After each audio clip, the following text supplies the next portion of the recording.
Hello everyone, कैसे हो आप लोग। उम्मीद करता हूँ सभी लोग खैरियत से होंगे। तो स्वागत है आप सभी लोगों का आज के एक और नए पॉडकास्ट रिवीजन लेक्चर के अंदर, जहाँ पे हम लोग देखने वाले हैं principles of inheritance and variation, जो कि क्लास 12 बायोलॉजी का एक चैप्टर है। तो इस जो चैप्टर का नाम है principles of inheritance and variation, उसका मतलब क्या होता है। प्रिंसिपल का मतलब होता है कानून, यानी कि हम कुछ ऐसे कानून देखने वाले हैं, ऐसे लॉ देखने वाले हैं कि किस तरह से प्रोसेस चलती है ट्रांसफर ऑफ कैरेक्टर की फ्रॉम पेरेंट्स टू ऑफस्प्रिंग। इसी को हम कहते हैं इनहेरिटेंस। और वेरिएशन क्या होता है कि किस तरह से डिफरेंसेस आता है पेरेंट्स और ऑफस्प्रिंग में, यानी कि पेरेंट्स अपने बच्चे अपने पेरेंट्स से किस तरह से अलग दिखाई देते हैं। तो सबसे पहले आप लोगों को थोड़ा बहुत इंट्रोडक्शन दे देता हूँ, जनरल नॉलेज दे देता हूँ किस तरह से चैप्टर के अंदर हम धीरे धीरे बढ़ेंगे। तो सबसे पहले अगर से आप लोगों ने सेल देखा होगा, सेल के अंदर प्रेजेंट होता है न्यूक्लियस, न्यूक्लियस के अंदर होता है क्रोमोसोम। तो क्रोमोसोम का अगर से मैं बाहर निकालूं और उसका एक पीस देखूं तो उसे मैं कहूंगा डीएनए। और डीएनए का एक छोटे से सेगमेंट को कहा जाता है जीन। जीन क्या होता है? एक segment of DNA which can express it's self in the form of character, यानी कि एक छोटा सा टुकड़ा है डीएनए का जो कि अपने आप को कैरेक्टर के फॉर्म में एक्सप्रेस कर सकता है। ठीक है, अब हम देखते हैं अलील किसे कहा जाता है। अलील बोले तो दो alternative form of a gene, यानी कि किसी एक जीन के दो अल्टरनेटिव फॉर्म, दो डिफरेंट फॉर्म किसी एक जीन के। फॉर एग्जाम्पल कोई एक जीन है जो कि हाइट को कंट्रोल कर रहा है, यानी कि हाइट जो है एक जीन, हाइट को कंट्रोल करने वाला एक जीन है। अब उस जीन की वजह से अगर से टॉल हाइट आ रही है तो वो जो जीन है वो टॉल हाइट के लिए जो रिस्पॉन्सिबल है उसका जो एक पार्ट वो हो गया हमारे पास में एक अलील। अगर से उसके पास में एक और अलील है जो कि डॉफ हाइट के लिए रिस्पॉन्सिबल है, यानी कि छोटी हाइट के लिए रिस्पॉन्सिबल है, तो ये भी उसका ही हाइट का ही एक अल्टरनेटिव फॉर्म है लेकिन छोटी हाइट का फॉर्म है, तो ये भी एक हमारे पास में एक अलील होगा। तो इस तरह से दो alternative form of a gene, उसको हम अलील कहते हैं। यानी कि एक ऐसा जीन जो कि हाइट के लिए ही रिस्पॉन्सिबल है लेकिन टॉल हाइट के लिए रिस्पॉन्सिबल है। दूसरा एक ऐसा जीन है जो कि हाइट के लिए ही रिस्पॉन्सिबल है, कैरेक्टर हाइट ही है लेकिन डॉफ हाइट के लिए रिस्पॉन्सिबल है। तो दो अल्टरनेटिव, दो डिफरेंट फॉर्म हो गए किसी एक सेम जीन के, उसको हम अलील कहते हैं। अब हम देखेंगे हेरिडिटी किसे कहते हैं। हेरिडिटी का मतलब होता है transfer of character from parents to offspring, उसी को हम लोग हेरिडिटी कहते हैं। अब फिर जो हमारे पास में इनहेरिटेंस है वो क्या है? तो इनहेरिटेंस एक ऐसा प्रोसेस है जब कैरेक्टर ट्रांसफर हो रहे थे पेरेंट्स से ऑफस्प्रिंग में, उस प्रोसेस को हम लोग कहते हैं इनहेरिटेंस। फिर वेरिएशन क्या है? वेरिएशन बोले तो डिफरेंसेस बिटवीन सिबलिंग्स या फिर differences between parents and offspring. Parents और ऑफस्प्रिंग में क्या डिफरेंसेस है कि दो भाइयों बहनों में क्या डिफरेंसेस है, उसको हम कहते हैं वेरिएशन। ठीक है, उसके बाद में हम देखेंगे concept of dominant and recessive. Dominant क्या है? जो हमेशा अपने आप को एक्सप्रेस करे in the form of character, जो हमेशा अपने आप को एक्सप्रेस करता है उसको हम डोमिनेंट कहते हैं। जो रिसेसिव किसे कहेगी? फिर रिसेसिव जब भी एक्सप्रेस करेगा जब अगर से डोमिनेंट एब्सेंट है तभी जो है तो हमारा रिसेसिव कैरेक्टर रिसेसिव एक्सप्रेस करेगा, उसको हम कहते हैं रिसेसिव। उसके बाद में हम देखते हैं होमोजाइगस क्या है, हेटरोजाइगस क्या है। होमोजाइगस का मतलब क्या है?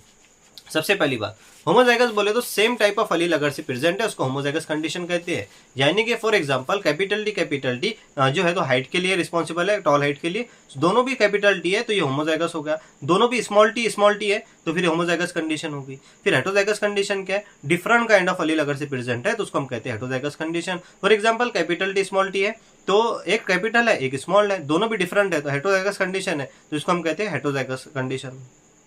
फिनोटाइप क्या है? Physical appearance of an organism. किसी ऑर्गेनिज्म का हम फिजिकल अपीयरेंस देख रहे हैं, किस तरह से दिखाई देता है बाहर से किस तरह से, उसको हम बोलते हैं फिनोटाइप। फिर जीनोटाइप क्या है? Genes that control that phenotype. ऐसे जीन जो उस फिनोटाइप के लिए रिस्पॉन्सिबल है, ऐसे जीन जिसकी वजह से वो बाहर से किस तरह से दिखाई दे रहा है उसको हम कहते हैं जीनोटाइप। अब देखेंगे हम ट्रू ब्रीडिंग पिलाइन किसे कहते हैं, जो कि हम आगे यूज करने वाले हैं। ये सारी की सारी चीजें ऐसी है जो हम आगे यूज करने वाले हैं। ट्रू ब्रीडिंग पिलाइन बोले तो ऐसी पिलाइन जिसको कंटिन्यूस सेल पॉलिनेशन के बाद में बनाया गया है, वो होती है हमारे पास में ट्रू ब्रीडिंग पिलाइंस। ठीक है, अब हम आते हैं ग्रिज और जॉन मेंडल। इन्होंने जो है तो एक्सपेरिमेंट परफॉर्म किया पाइजम सटाइवम गार्डन पी प्लांट के ऊपर। 7 साल 7 कैरेक्टर के ऊपर इन्होंने काम किया। 1856 से लेकर 1863 तक इन्होंने काम किया गार्डन पी के ऊपर, जिसको हम पाइजम सटाइवम के नाम से जानते हैं। इन्होंने जो है तो आर्टिफिशियल पॉलिनेशन, क्रॉस पॉलिनेशन करवाया उसके ऊपर। तो इसी के बारे में हम लोग जो है तो पढ़ने वाले हैं। तो सबसे पहले अगर से बात की जाए, एनसीईआरटी के अंदर कुछ और लाइनें हैं। फॉर एग्जांपल जो काउज है सेक्सुअल रिप्रोडक्शन का, ये छुपा हुआ है जो काउस है वेरिएशन का, the cows of variation is hidden in the sexual reproduction. लोगों को जो है तो 8000 से लेकर तो 8000 से 1000 BC यानी कि ब्रिलियन क्रिस्ट लोगों को पहले से ही पता था जो काउस है वेरिएशन का, यानी कि वेरिएशन जो आ रहा है ये सेक्सुअल रिप्रोडक्शन की वजह से आ रहा है। इसीलिए आर्टिफिशियल सिलेक्शन और डोमेस्टिकेशन के एग्जाम्पल है हमारे पास में साहिवाल काऊ, जो कि पंजाब में बनाई गई, यानी कि ये जो है तो क्रॉसिंग की वजह से बनाई गई आर्टिफिशियल सिलेक्शन और डोमेस्टिकेशन की एग्जाम्पल है। तो लोगों को पता था कि जो वेरिएशन आ रहा है सेक्सुअल रिप्रोडक्शन की वजह से आ रहा है, तो इन्होंने जो है तो पंजाब के अंदर क्या बनाई, साहिवाल काऊ बनाई। उसके बाद हम देखते हैं Mendelian law of inheritance. Mid 19th century की बात है, यानी कि 1856 बोले तो वही मिड 19th सेंचुरी की बात है। मेंडल ने 7 कैरेक्टर के ऊपर काम किया, पैजम सटाइवम गार्डन पी के ऊपर। अब जो 7 साल थे 1856 से लेकर 1863 तक के, ये हमारे पास में 7 साल थे। 7 कैरेक्टर कौन से थे, इन्होंने पैजम सटाइवम गार्डन पी के अंदर 7 कैरेक्टर देखे, जैसे कि स्टेम हाइट। उसके बाद में इन्होंने देखा टॉल और डॉफ। टॉल जो था डोमिनेंट था, डॉफ जो है तो रिसेसिव था। उसके बाद में इन्होंने देखा सीट कलर येलो और ग्रीन, येलो डोमिनेंट, ग्रीन जो है तो recessive. Seed shape round wrinkled, round dominant, wrinkled recessive. उसके बाद में पॉट कलर ग्रीन और yellow, green dominant pod colour में और yellow recessive. Pod shape inflated constricted, inflated dominant और कंस्ट्रिक्टेड रिसेसिव। उसके बाद में इन्होंने देखा फ्लावर कलर, फ्लावर का कलर जो था वायलेट डोमिनेंट था, व्हाइट रिसेसिव था। फ्लावर पोजीशन एक्सियल और टर्मिनल, एक्सियल डोमिनेंट और टर्मिनल जो है तो रिसेसिव था। इस तरह से 7 कैरेक्टर इन्होंने जो है तो 7 कैरेक्टर के ऊपर काम किया और 14 जो है तो ट्रू ब्रीडिंग पी वैरायटीज के ऊपर काम किया। 7 कैरेक्टर के 14 वैरायटीज थी, टॉल डॉफ जैसा कि राउंड रिंकल्ड इन्फ्लाटेड कंस्ट्रिक्टेड, तो ये तो 14 वैरायटी हुई ना इस तरह से। तो ये सारी की सारी चीज़ें मेंडल ने जो है तो अपने एक्सपेरिमेंट के अंदर परफॉर्म की। 7 साल तक के इन्होंने काम किया। तो देखिए सबसे पहले जो है मेंडल जो है तो सक्सेस रहा उसके एक्सपेरिमेंट में। इसकी वजह ये थी कि वहाँ पे जो गार्डन पी था, पैजम सटाइवम था, इसके अंदर किसी भी तरह का ब्लेंडिंग नहीं थी। यहाँ पे जो है तो ब्लेंडिंग शो नहीं किया उसने, यानी कि बीच का कैरेक्टर उसके एक्सपेरिमेंट में नहीं आया, जो कि हम आगे देखेंगे। उसके अलावा लार्ज नंबर ऑफ प्रोजेनी मिलती थी सिंगल मेटिंग के अंदर जब वो क्रॉसिंग करवाता था। उसके अलावा यहाँ पे जो है तो लार्ज सैम्पलिंग साइज थी। ये सारी की सारी चीज़ें, लिंकेज नहीं था, कॉन्ट्रास्टिंग ट्रेड थे, कॉन्ट्रास्टिंग ट्रेड थे, यानी कि कॉन्ट्रास्टिंग ट्रेड का मतलब क्या है, अपोजिट ट्रेड थे। टॉल था, दूसरा डॉफ था, येलो था, ग्रीन था, अपोजिट थे एकदम। अब बात करते हैं हम लोग मोनोहाइब्रिड क्रॉस की, यानी कि inheritance of one gene. Mendel ने सबसे पहले एक्सपेरिमेंट परफॉर्म किया एक सिंगल जीन की वजह से। इन्होंने लिया स्टेम की हाइट टॉल और ड्रॉफ। टॉल जो है तो ट्रू ब्रीडिंग पी वैरायटीज थे, जो कि कंटिन्यूस सेल पोलिनेशन के बाद में बनाई गई थी। तो एक प्योर टॉल था और दूसरा डॉफ था। डॉफ था हमेशा प्योर होता है। दोनों के जीन्स निकले, दोनों की जब क्रॉसिंग करवाया तो जो F1 जनरेशन है सबके सब टॉल दिखाई दिए। इसने कहा ये क्या हुआ, F1 में तो डॉफ आना चाहिए था क्योंकि पेरेंट में जो है तो डॉफ है। फिर F1 की उसने जब सेल्फिंग करवाई तो इसको जो है तो टॉल में 3 जो है तो प्लांट टॉल दिखाई दिए और एक डॉफ दिखाई दिया। 3:1 इसका फिनोटिपिक रेशियो आया। इसने जानने की कोशिश की कि सच में F1 के अंदर सभी के सभी टॉल थे कि उसके अंदर जो है तो डॉफ प्लांट का जीन था या नहीं। इसलिए इन्होंने क्या किया, F1 प्लांट को क्रॉसिंग करवा दिया होमोजाइगस रिसेसिव पेरेंट के साथ में, स्मॉल टी के साथ। तो इन्होंने देखा कि जो F1 का जो जीनोटाइप है कैपिटल टी स्मॉल टी है। तो यहाँ से उनको पता चला कि जो है जीन तो प्रेजेंट था F1 के अंदर, लेकिन उसने अपने आप को एक्सप्रेस नहीं किया क्योंकि रिसेसिव था, कैपिटल टी डोमिनेंट था, इसलिए इसने अपने आप को एक्सप्रेस किया। लेकिन जब F2 F1 में जब इन्होंने सेल्फिंग करवाई, F2 में इसको 3:1 रेशियो मिला, तो इन्होंने देखा कि यहाँ पे जो है तो स्मॉल टी है, इसलिए यहाँ पे इसको जो है तो डॉफ मिला क्योंकि ये रिसेसिव है। तो जब भी जो है तो अपने आप को एक्सप्रेस करेगा जब डोमिनेंट एब्सेंट है। फिर इन्होंने F2 का जब जीनोटिपिक रेशियो दिखा तो इनको 1:2:1 जीनोटिपिक रेशियो मिला। एक जो है तो कैपिटल टी प्योर टॉल था, कैपिटल टी स्मॉल टी के 2 थे जो कि हेटेरोजाइगस टॉल थे और एक स्मॉल टी प्योर डॉफ था। इस तरह से पुनेट स्क्वायर की मदद से हम लोग इसको समझ सकते हैं। आप लोगों ने तो जरूर इसको पढ़ा होगा। तो इस तरह से मोनोहाइब्रिड क्रॉस थी। तो यहाँ पर ही हमने एक कंसेप्ट देख लिया टेस्ट क्रॉस का। तो टेस्ट क्रॉस क्या होती है, जब हम F1 प्रोजेनी को क्रॉस करवाते हैं होमोजाइगस रिसेसिव पेरेंट के साथ में, उसको हम कहते हैं टेस्ट क्रॉस। अब फिर इसी से हम एक रिलेटेड चीज है बैक क्रॉस। बैक क्रॉस बोले तो पीछे ले जाके क्रॉस करवाना। जब हम F1 प्रोजेनी को क्रॉस करवाते हैं होमोजाइगस रिसेसिव या फिर होमोजाइगस डोमिनेंट के साथ में, तो उसको हम बैक क्रॉस कहते हैं। तो बैक क्रॉस बोले तो आप या फिर किसी के भी साथ में अल्टरनेट क्रॉस करवा रहे हो, या होमोजाइगस रिसेसिव या फिर होमोजाइगस डोमिनेंट, उसको बैक क्रॉस कहेंगे। लेकिन टेस्ट क्रॉस स्पेसिफिक कब कहा जाता है, जब F1 प्लांट को जो है तो क्रॉस करवाया जाता है किसके साथ में, होमोजाइगस रिसेसिव पेरेंट के साथ में, तभी वो टेस्ट क्रॉस कहलाता है। इसीलिए एनसीईआरटी में एक सेंटेंस है, all back cross are test cross but all test cross are not a back cross.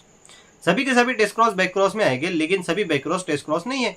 For example, जब मैं F1 प्रोजेनी की टेस्टिंग क्रॉसिंग करवा दूं होमोजाइगस डोमिनेंट पेरेंट के साथ में, तो ये बैक क्रॉस तो हो गया लेकिन टेस्ट क्रॉस नहीं हुआ। इससे मुझे पता नहीं चलेगा उसका जीनोटाइप क्या था।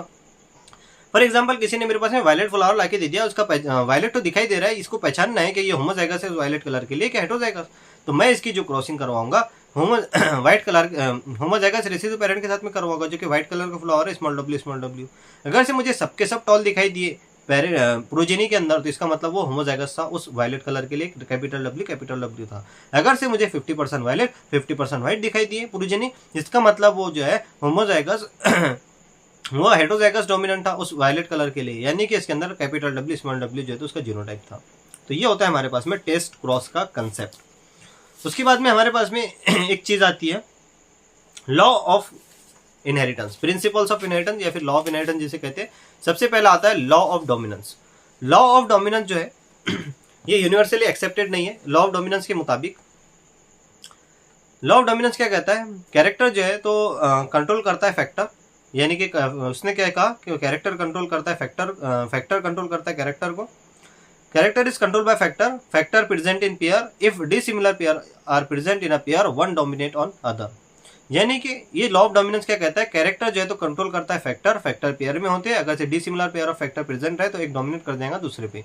इसका एग्जांपल हम ले सकते हैं capital T small T. Capital T small T heterozygous dominant heterozygous condition है, जिसकी वजह से प्लांट जो है तो टॉल आ रहा था। तो ये जो हाइट का जो कैरेक्टर है तो ये कंट्रोल कर रहा है फैक्टर, उसने कहा मेंडल के हिसाब से कैपिटल टी स्मॉल टी ये फैक्टर हो गए। तो ये अलील को उसने फैक्टर कहा जो कि कंट्रोल कर रहा है कैरेक्टर को, जो कि हाइट का कैरेक्टर है। और इसने कहा जो अगर से dissimilar pair of factor present है, एक कैपिटल टी स्मॉल टी दोनों डिफरेंट है, डिसिमिलर पेयर ऑफ फैक्टर है, तो एक डोमिनेट कर जाएगा दूसरे पे। तो यहाँ पे डोमिनेट कर जाता है कैपिटल टी स्मॉल टी पे। तो वही सेम कंडीशन यहाँ पे समझाने की कोशिश की गई है लॉ ऑफ डोमिनेंस के अंदर। फिर आता है लॉ ऑफ सेग्रीगेशन, जिसको हम law of purity of gametes कहते हैं। तो देखो law of dominance universal accepted नहीं क्यों नहीं है ये बता देता हूँ, क्योंकि हमारे पास में लिंकेज और रिकॉम्बिनेशन का कंसेप्ट मेंडल के केस में नहीं था, लेकिन मेंडल के बाद में लिंकेज और रिकॉम्बिनेशन का कंसेप्ट आया, जो कि हम आगे देखेंगे, जिसकी वजह से लॉ ऑफ डोमिनेंस फेल कर जाता है। क्योंकि यहाँ पे जो है तो लिंकेज के अंदर हम देखेंगे आगे किस तरह से होता है, यहाँ पे लॉ ऑफ डोमिनेंस को फॉलो नहीं करता। हमारे पास में को डोमिनेंस की एग्जांपल है, सॉरी लिंकेज और रिकॉम्बिनेशन नहीं, को डोमिनेंस हमारे पास में ब्लड ग्रुप ए बी की एग्जांपल है, जिसमें जो है तो लॉ ऑफ डोमिनेंस को फॉलो नहीं किया। ए और बी दोनों भी ब्लड ग्रुप ने अपने आप को फुल्ली एक्सप्रेस कर दिया, तो इसने जो है तो लॉ ऑफ डोमिनेंस को फेल कर दिया, एक भी इसमें से रिसेसिव नहीं रहा। तो ये इसकी एग्जाम्पल है ब्लड ग्रुप ए बी की। फिर हम देखते हैं लॉ ऑफ सेग्रीगेशन, जिसको law of purity of gametes के नाम से जाना जाता है, जो कि यूनिवर्सली एक्सेप्टेड है। ऐसा क्यों, क्योंकि जो है law of purity of gamete, law of segregation जिसे हम कहेंगे, इसके मुताबिक gametes are present in pair, यानी कि क्या है गैमेट्स जो है लॉ ऑफ सेग्रीगेशन के मुताबिक क्या होता है, factor alleles are present in pair, allele जो है तो प्रेजेंट होते हैं पेयर में at the time of gamete formation, at the time of gamete formation gamete receive only one of the two pair of factor. यानी कि इसके मुताबिक फैक्टर जो है तो पेयर में होते हैं, और गैमेट्स फॉर्मेशन के टाइम पे गैमेट्स में सिर्फ एक ही जो है तो फैक्टर प्रेजेंट होता है, दोनों में से कोई एक। Allele segregate from each other, क्या सेंटेंस है, allele segregate from each other and at the time of gamete formation gamete receive only one of the two factor. तो अलील के अंदर दोनों में से एक ही फैक्टर होगा। उसके बाद में आता है हमारे पास में post Mendelian inheritance, law of हम देखेंगे इनकम्प्लीट डोमिनेंस और कोडोमिनेंस का कंसेप्ट। इनकम्प्लीट डोमिनेंस के हमारे पास में एग्जांपल है स्नैपड्रैगन फ्लावर की, जिसको हम डॉग फ्लावर एंटीरिनम स्पीशीज या फिर मिराबिलिस जलाफा के नाम से जानते हैं। हमने देखा रेड कलर के फ्लावर है, व्हाइट कलर के फ्लावर है, जब दोनों के बीच में क्रॉसिंग की गई तो हमें रेड कलर के फ्लावर दिखना चाहिए था F1 के अंदर लॉ ऑफ डोमिनेंस के हिसाब से, लेकिन यहाँ पे दोनों ने अपने आप को पार्शली जो है तो मिक्सअप हो गए, ब्लेंडिंग शो कर दिया। लॉ ऑफ डोमिनेंस को यहाँ पे इन्होंने फेल कर दिया और बीच का कलर आ गया, ब्लेंडिंग शो होने की वजह से हमें जो है तो पिंक कलर के फ्लावर दिखाई देने लगे। यहाँ पे लॉ ऑफ डोमिनेंस हमारा फेल कर गया। इसी तरह से हमने स्टार सिंथेसिस देखा सीड के अंदर, फुल्ली सीड जो है जो कैपिटल बी था, स्मॉल बी बहुत ही कम स्टार्च वाले सीड के साथ में जब हमने क्रॉसिंग करवाई तो मीडियम साइज के हमें जो है तो सीड मिलने लगे। तो इसने भी दोनों ने अपने आप को पार्शियली एक्सप्रेस कर दिया, तो ये हो गया हमारे पास में कोडोमिनेंस। फिर हमने देखा इनकम्प्लीट डोमिनेंस, सॉरी, फिर हमने देखा कोडोमिनेंस। कोडोमिनेंस के एग्जांपल है हमारे पास में blood group A B. Blood group A B में हमने देखा ब्लड ग्रुप ए और ब्लड ग्रुप बी दोनों ने अपने आप को फुल्ली एक्सप्रेस कर दिया, जिसकी वजह से हमें जो है तो ब्लड ग्रुप मिला ए बी, ना ही ए मिला ना ही बी मिला, हमने इसको ए बी कहा क्योंकि दोनों ने अपने आप को फुल्ली एक्सप्रेस कर दिया। तो ये हमारे पास में जो है तो कोडोमिनेंस की एग्जांपल है, जिसने लॉ ऑफ डोमिनेंस को फेल कर दिया, दोनों ने अपने आप को एक्सप्रेस कर दिया इसमें।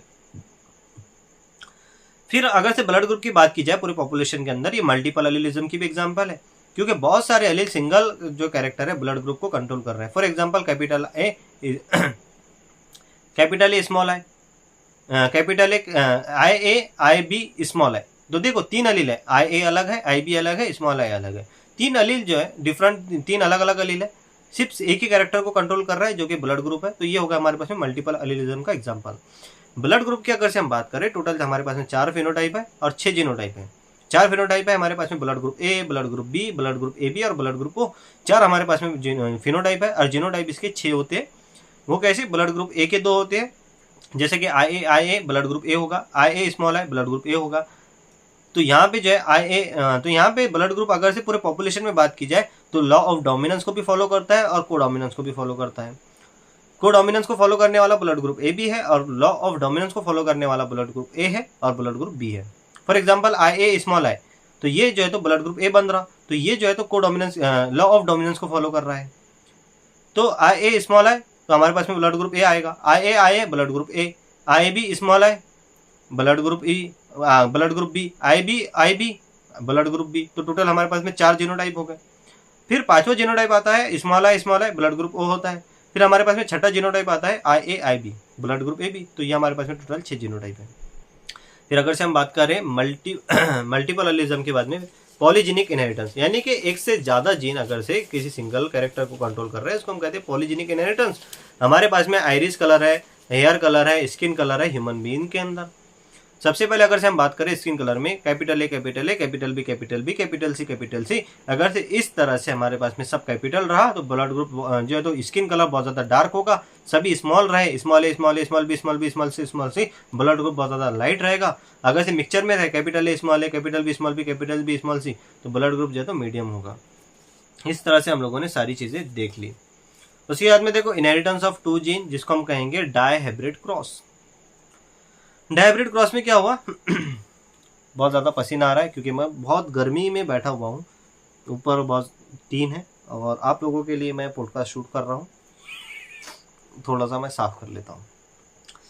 फिर हम देखते हैं inheritance of 2 gene dihybrid cross. Mendel ने क्या किया, अब राउंड येलो सीड लिया जो कि प्योर डोमिनेंट था, रिंकल्ड ग्रीन सीड लिया प्योर रिसेसिव था, दोनों के बीच में क्रॉसिंग करवाया, F1 में सबके सब इसको राउंड येलो मिले।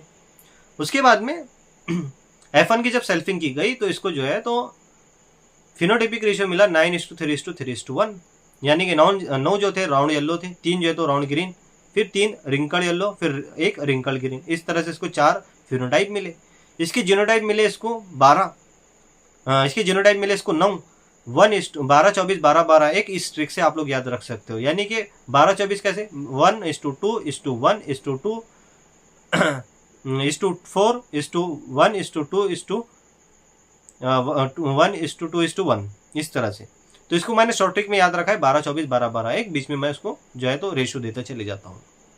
तो टोटल इसको 4 फिनोटाइप और 9 जीनोटाइप मिले डायहाइब्रिड क्रॉस के अंदर।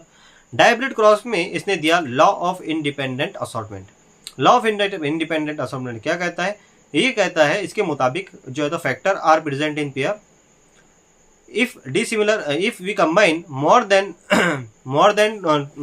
if we combine two character in a hybrid, one pair of character segregate from other independently with other pair of character। ये इसका सेंटेंस है। अगर से हम किसी हाइब्रिड के अंदर 2 कैरेक्टर को कंबाइन करते हैं, क्या है इसका देखिए, when two pair of trait are combined in a hybrid, segregation of one pair of character independent of other pair of character। यानी कि हम किसी हाइब्रिड के अंदर 2 पेयर ऑफ ट्रेड को कंबाइन करते हैं तो एक जो है तो इंडिपेंडेंटली सेग्रीगेट करता है अदर पेयर ऑफ कैरेक्टर के। तो यहाँ पे इसको हम कहते हैं लॉ ऑफ इंडिपेंडेंट असॉर्टमेंट। तो ये जो है तो हमारे पास में ये भी यूनिवर्सली एक्सेप्टेड नहीं है, क्योंकि हमारे पास में इसकी एग्जांपल है लिंकेज और रिकॉम्बिनेशन। लिंकेज हम आगे देखेंगे, लिंकेज में क्या होता है, टाइटली लिंक जीन होते हैं तो वो इंडिपेंडेंटली सेग्रीगेट नहीं कर पाते। अब बात करते हैं हम क्रोमोसोमल थ्योरी ऑफ इनहेरिटेंस की। मेंडल ने 1856 से 1863 तक के काम किया, 7 साल 7 कैरेक्टर पे काम किया। 1864 तक के उसने पेपर बनाए, 1865 में अपना वर्क पब्लिश किया। 1900 तक के इसका वर्क अनरिकॉग्नाइज रहा, लोगों तक के नहीं पहुंचा, क्योंकि इसने जो अपना वर्क जो था लोकल जर्नल में पब्लिश किया था। इसने जो कंसेप्ट दिया था फैक्टर जो है तो do not show any blending, factor जो है तो किसी भी तरह का ब्लेंडिंग शो नहीं करता। ये कंसेप्ट जो है तो अनएक्सेप्टेबल था, क्योंकि इनकम्प्लीट डोमिनेंस को डोमिनेंस आ गया था, जिसने लॉ ऑफ डोमिनेंस को फेल कर दिया था, वहां पे ब्लेंडिंग शो हो गई थी। उसके बाद में इसने जो कहा था कि इसने मैथमेटिक्स और स्टैटिक्स यूज कर दिया था बायोलॉजिकल फिनोमिना को समझाने के लिए, जो कि अनएक्सेप्टेबल था, लोगों को समझ में नहीं आ रही थी। उसके बाद में जो है तो इसका जो उस टाइम पे कम्युनिकेशन इजी नहीं था, तो ये रीजन की वजह से उसका वर्क जो है अनरिकॉग्नाइज रहा, लोगों तक के नहीं पहुंचा। लेकिन 1900 के अंदर 3 साइंटिस्ट थे, हागो डिवेरिस, कार्ल कोरेन और शेनमार्क। 3 साइंटिस्ट ने इंडिपेंडेंटली रीडिस्कवर किया मेंडल के वर्क को। उसके बाद में हमारे पास में नेक्स्ट साइंटिस्ट आते हैं उसके बाद में 1902 के अंदर आते हैं सटन एंड बोरी। इन्होंने जो है तो सेल देखा, माइक्रोस्कोप का जब इन्वेंशन हो चुका था, माइक्रोस्कोप के अंदर इन्होंने सेल देखा, सेल के अंदर न्यूक्लियस देखा, न्यूक्लियस के अंदर इन्होंने क्रोमोसोम देखा, और इन्होंने दे दिया क्रोमोसोमल थ्योरी ऑफ इनहेरिटेंस। इन्होंने कहा कि क्रोमोसोम सेम बिहेव करते हैं जिस तरह से मेंडल का फैक्टर बिहेव करता है, उसी तरह से हमारे क्रोमोसोम भी बिहेव करते हैं। इन्होंने कहा क्रोमोसोम भी पेयर के अंदर होते हैं, और इन्होंने कहा अगर से जीन पेयर जो प्रेजेंट है उसका जो है होमोलोगस साइट ऑफ वो प्रेजेंट होती है homologous site of homologous chromosome. अगर से कोई जीन पेयर है, यानी कि कोई टॉल हाइट के लिए जीन है हमारे पास में, और उसके एक पेयर है, तो वो होमोलोगस साइट यानी कि same site of same chromosome पे प्रेजेंट होंगे। ये इनका कहना था, homologous site of homologous chromosome पे प्रेजेंट होती है। उसके बाद में क्या हुआ, हमने देखा जीन, एक टेबल देखा जीन और क्रोमोसोम में क्या फर्क है। तो जीन के अंदर हमने देखा कि जीन जो है तो पेयर में होते हैं, क्रोमोसोम भी पेयर में होते हैं। तो eight the time of gamete formation gene भी सेपरेट होते हैं, क्रोमोसोम भी सेपरेट होते हैं। अब लास्ट का फर्क आता कहाँ है, जीन में क्या देखते हैं हम, one pair segregate independent of other pair, लेकिन क्रोमोसोम में क्या होता है, independent pair segregate independently of each other, बस इतना फर्क आता है। फिर देखिए टीएच मॉर्गन साहब आते हैं, जो कि एक्सपेरिमेंटल वेरिफिकेशन देते हैं क्रोमोसोमल थ्योरी ऑफ इनहेरिटेंस का, यानी कि जो एक्सपेरिमेंटल वेरिफिकेशन दिया क्रोमोसोमल थ्योरी ऑफ इनहेरिटेंस का ये टीएच मॉर्गन साहब ने दिया। तो इन्होंने किस तरह से दिया, इन्होंने देखा ड्रोसोफिला मेलानोगास्टर जो कि ट्रिनी फ्रूट फ्लाई थी, इसके ऊपर इन्होंने वर्क किया। इन्होंने जो है तो ड्रोसोफिला मेलानोगास्टर इस ट्रिनी फ्रूट फ्लाई को ही क्यों चुना, इन्होंने देखा कि इसके अंदर जो है तो सेक्सुअल डायमॉर्फिज्म है, मेल और फीमेल को आसानी से पहचान सकते हैं। उसके अलावा इन्होंने देखा कि यहाँ पे जो है तो सिर्फ और सिर्फ 2 हफ्तों की इसकी लाइफ साइकिल है, सिंपल सिंथेटिक मीडियम में ग्रो हो सकती है। उसके अलावा जो है तो लो पावर माइक्रोस्कोप के अंदर इनको देखा जा सकता है। ये सारी की सारी चीज़ें इन्होंने देखी, और जो है तो इस पर इन्होंने काम करना शुरू कर दिया। इन्होंने क्या किया, एक डोमिनेंट को इन्होंने वाइल्ड टाइप कहा और रिसेसिव को रिसेसिव कहा। इन्होंने जो है डोमिनेंट कैरेक्टर कौन से देखे, जैसा कि ब्राउन बॉडी डोमिनेंट कैरेक्टर को इन्होंने कंसिडर किया, येलो बॉडी जो है तो recessive, red eye dominant, white eye recessive, large wing dominant, miniature wing recessive, इस तरह से इन्होंने बांट दिया।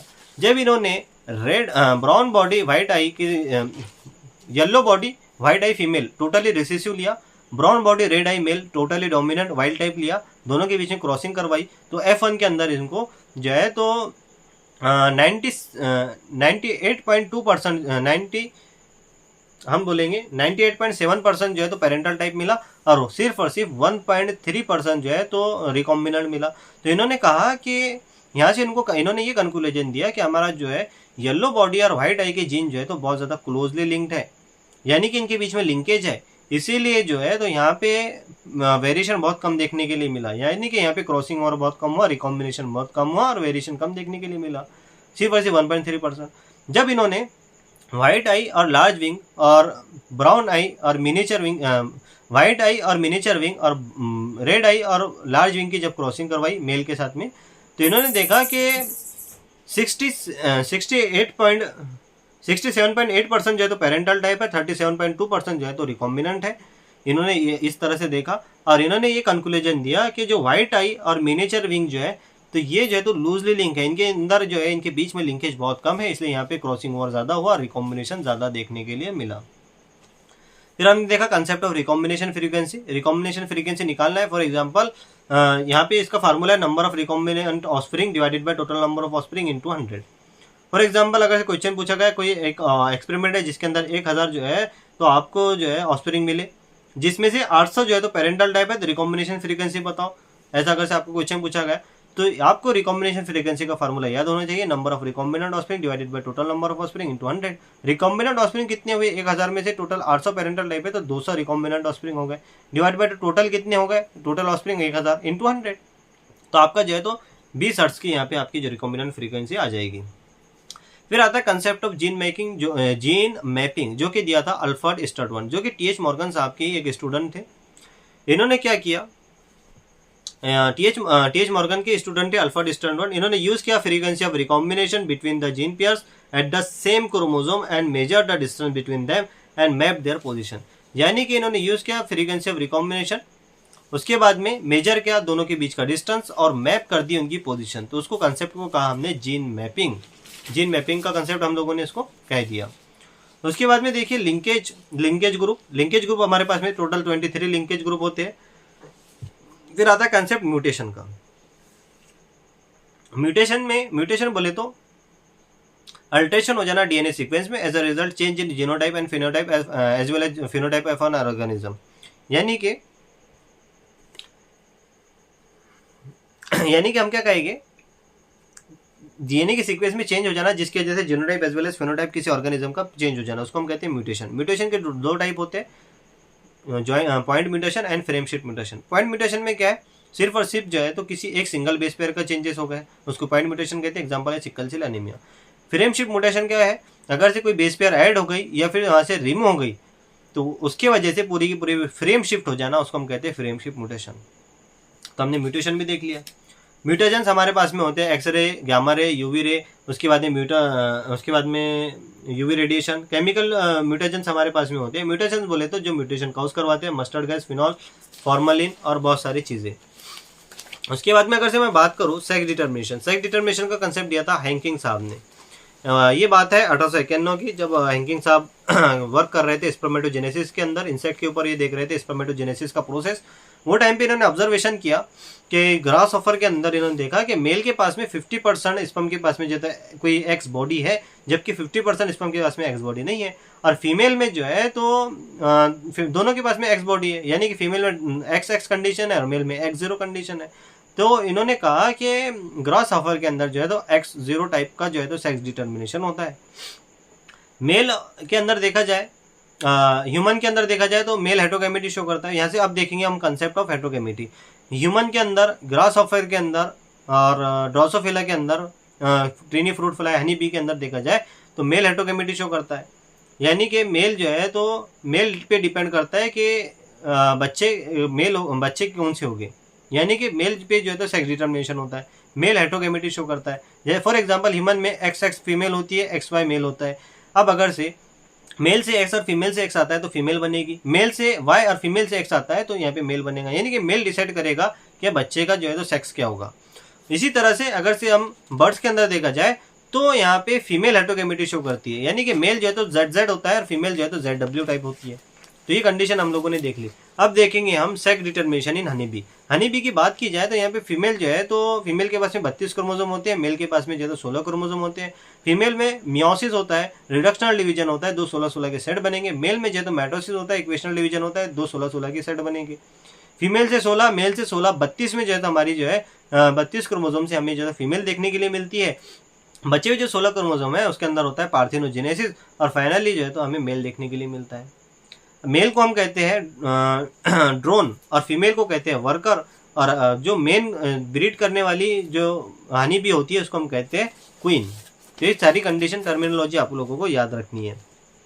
फिर हमने देखा पेडिग्री एनालिसिस में अब हम देखते हैं किस तरह से डिसीज को पहचाना जाता है। सबसे पहले आपके पास में कोई पेडिग्री दी गई है तो आपको मार्क करना है जनरेशन को मार्क करने के बाद में आपको देखना है नंबर ऑफ डार्क स्पॉट। अगर से नंबर ऑफ डार्क स्पॉट हर एक जनरेशन के अंदर प्रेजेंट है तो वो डिसीज डोमिनेंट है। अगर से एक में प्रेजेंट है, दूसरे में नहीं, तीसरे में प्रेजेंट है, चौथे में नहीं, अल्टरनेट मैनर में प्रेजेंट है, वो तो डिसीज जो है तो रिसेसिव है। तो जनरली हम जो है तो हमेशा पूरे इसमें पूरी की पूरी हमें डिसीज जो है तो रिसेसिव दी गई है, चाहे ऑटोजोमल हो चाहे एक्स लिंक हो। सिर्फ और सिर्फ हमारे पास में सिर्फ एक ही जो है तो डोमिनेंट डिसीज है जिसको हम बोलते हैं मायोटोनिक डिस्ट्रोफी हमारे पास में जो है तो ऑटोजोमल डोमिनेंट डिसीज है। बाकी सबके सब हमारे पास में ऑटोजोमल रिसेसिव डिसीज है।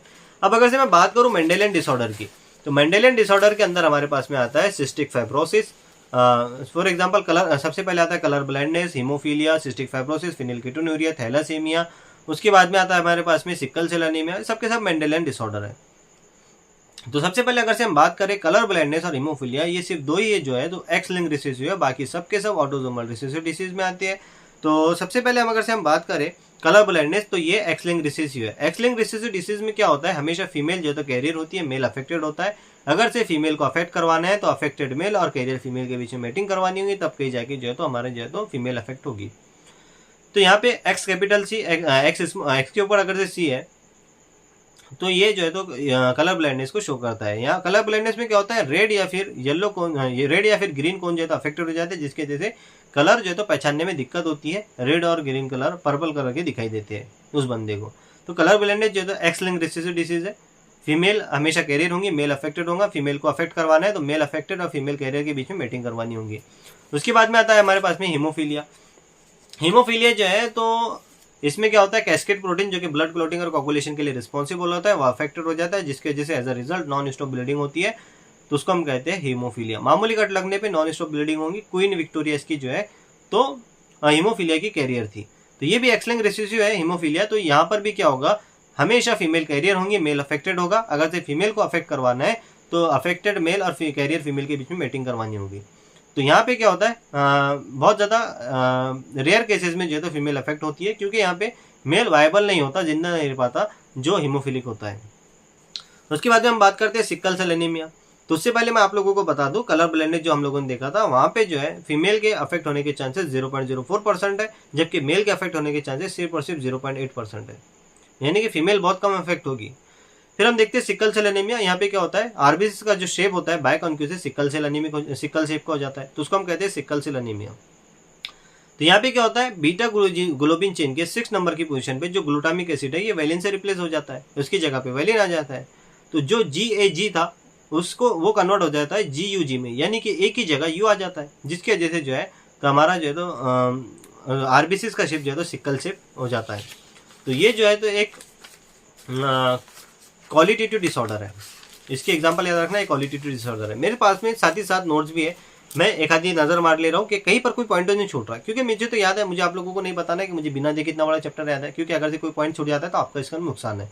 तो अगर से मुझसे कोई गलती हो जाती है तो आप लोग जरूर देखिए कि कहीं पर कोई पॉइंट छूट रहा है क्या, एक्टिव रिकॉल आपका होना चाहिए। फिर आप देखते हैं फिनिलकेटोन्यूरिया। फिनिलकेटोन्यूरिया जो है, फिनिलकेटोन्यूरिया ये जो इनबॉर्न एरर ऑफ मेटाबॉलिज्म है।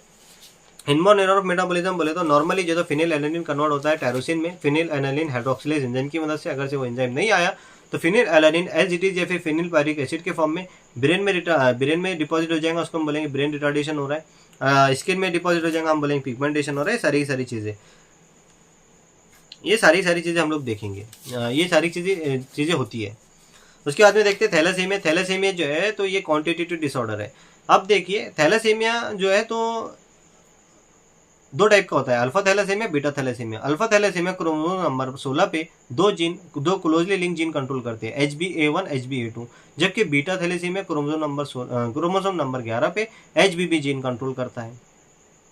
यहाँ पे क्या होता है, म्यूटेशन होने की वजह से क्या हो जाता है, रिड्यूस हो जाता है हीमोग्लोबिन का फॉर्मेशन में, जिसकी वजह से क्या हो जाता है, एनीमिया हो जाता है, उसको हम कहते हैं थैलेसीमिया। अगर से अल्फा चेन का प्रोडक्शन कम हो रहा है तो अल्फा थैलेसीमिया, बीटा चेन का प्रोडक्शन कम हो रहा है तो उसको हम कहेंगे बीटा थैलेसीमिया। फिर अब देखते हैं क्रोमोसोमल डिसऑर्डर, जिसमें हम देखेंगे सबसे पहले एनीप्लॉइडी और पॉलीप्लॉइडी। पॉलीप्लॉइडी यानी कि होल सेट ऑफ क्रोमोसोम का डबल हो जाना, उसको हम कहते हैं पॉलीप्लॉइडी, जो कि ज्यादातर प्लांट में देखा जाता है। एनीप्लॉइडी बोले तो सिंगल क्रोमोसोम में चेंजेस आना, उसको हम कहते हैं एनीप्लॉइडी। एनीप्लॉइडी में हम सबसे पहले देखते हैं नल मोनोजोमी, यानी कि एक सिंगल एन कंडीशन है, नल जोमी 0 एन कंडीशन है, ट्रायोजोमी एक 3 एन कंडीशन है। इस तरह से चीजें चलती रहती है। तो सबसे पहले डाउन सिंड्रोम लैंगन डाउन साहब ने इसको जो है तो डिस्कवर किया था। क्रोमोसोम नंबर 21 की अगर से एडिशनल कॉपी आ जाती है तो उसके वजह से होता है डाउन सिंड्रोम। यहाँ पे आपको जो है तो कंजेनिटल हार्ट डिसीज देखने के लिए मिलेगी, finger with many lobes, palm creases देखने के लिए मिलेगा, ब्रॉड जो है तो फ्लैट शेप फ्लैट फेस देखने के लिए मिलेगा, बिग रिंकल टंग देखने के लिए मिलेगी, और कंजेनिटल हार्ट डिसीज देखने के लिए मिलेगी, शॉर्ट स्ट्रेचर का होगा वो इंडिविजुअल। ये सारी चीज़ें अगर से आपको दिख रही है तो डाउन सिंड्रोम में क्रोमोसोम नंबर 21 की जो है तो एडिशनल कॉपी की वजह से सारी चीज़ें हुई है। फिर देखते हैं हम क्लाइंट फिल्टर सिंड्रोम, ये मेल के अंदर होता है। मेल के अंदर अगर से एक एडिशनल एक्स क्रोमोसोम आ जाए, यानी कि XXY कंडीशन हो जाए, 47 क्रोमोसोम हो जाए 46 की जगह, तो उसको हम कहते हैं ट्राइजोमी की वजह से हो जाए, उसको हम कहते हैं क्लाइनफिल्टर सिंड्रोम। यहाँ पे गायनेकोमेस्टिया देखने को मिलेगा, यानी कि डेवलपमेंट होगा ब्रेस्ट का। उसके बाद हम देखते हैं टर्नर सिंड्रोम। टर्नर सिंड्रोम बोले तो यहाँ पे ये फीमेल में होता है, एक अगर से एक्स क्रोमोसोम कम आ जाए फीमेल में, उसकी वजह से होता है टर्नर सिंड्रोम। तो यहाँ पे क्या होगा, सिर्फ और सिर्फ 45 क्रोमोसोम देखने के लिए मिलेगी टर्नर सिंड्रोम के अंदर। 45 क्रोमोसोम आप लोगों को देखने के लिए मिलेंगे, यानी कि एक्स जीरो टाइप यहाँ पे देखने के लिए मिलेगा। और ये जो इंडिविजुअल है, ये फीमेल जो है तो स्टेराइल रहेगी, यानी कि बच्चे पैदा करने के काबिल नहीं होगी। इसी तरह से क्लाइनफिल्टर सिंड्रोम में भी वो मेल स्टेराइल होगा। तो फाइनली हमारा यहाँ पे पूरा चैप्टर खत्म होता है, और मैंने आप लोगों को बहुत अच्छी तरीके से अपनी तरफ से पूरी कोशिश की पूरा चैप्टर समझाने की, और साथ ही साथ मेरे पास में नोट्स भी थे कि कोई पॉइंट मैं छोड़ ना दूँ, इसीलिए। वरना तो मुझे पूरा चैप्टर बिना देखे याद है, पूरी बायोलॉजी के 11-12 की पूरी किताब मुझे बिना देखे याद है, लेकिन फिर भी मैं थोड़ी बहुत देखता हूँ कि कोई पॉइंट छूट ना जाए किसी का, जिसके वजह से आपका नुकसान ना हो जाए। आई होप आप लोगों को बहुत ज़्यादा वीडियो पसंद आया होगा। अगर से मुझसे कोई पॉइंट छूट जाते हैं तो प्लीज़ मुझे माफ़ कर दीजिए, और आप जो है तो अपने NCERT के अंदर एक और बार रीडिंग कर लीजिए, आपका यहाँ से रिवीजन बहुत अच्छे तरीके से हुआ होगा। मैं ऐसे ही सोचता हूँ। अगर से कोई पॉइंट मुझसे मिस हुआ है तो प्लीज़ कमेंट करके ज़रूर बताएं। चैनल पर नए हैं तो प्लीज़ मेरे इस यूट्यूब चैनल को सब्सक्राइब जरूर कर दें।